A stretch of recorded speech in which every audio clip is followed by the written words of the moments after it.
Jordan Clarkson mas nanabik na makalaro sa Olympics dahil sa Team USA at Victor Wembanyama may babala sa buong mundo matapos maiyak at hindi nakuha ang ginto sa Olympics. Yan ang ating mga pag-uusapan para sa video natin na ito.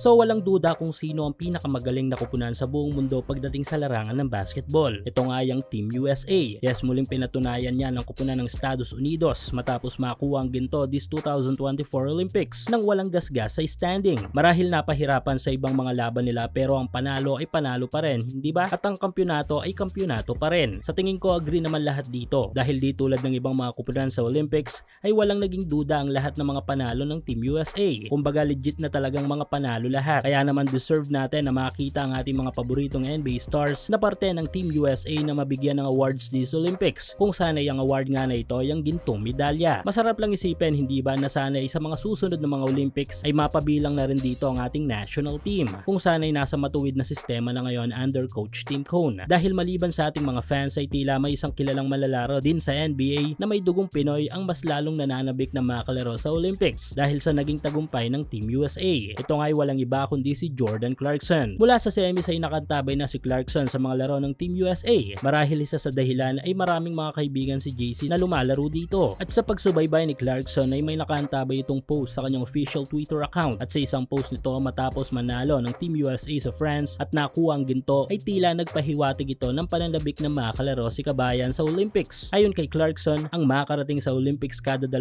taon at makakita ng maraming mga talento ay nakaka-amaze. Sana nga sa susunod na Olympics ay mabigyan tayo ng tsansa na maidala si Clarkson bilang local player nang sa gayon ay makapagdala ito ng malaking tulong para sa ating pambansang kupunan.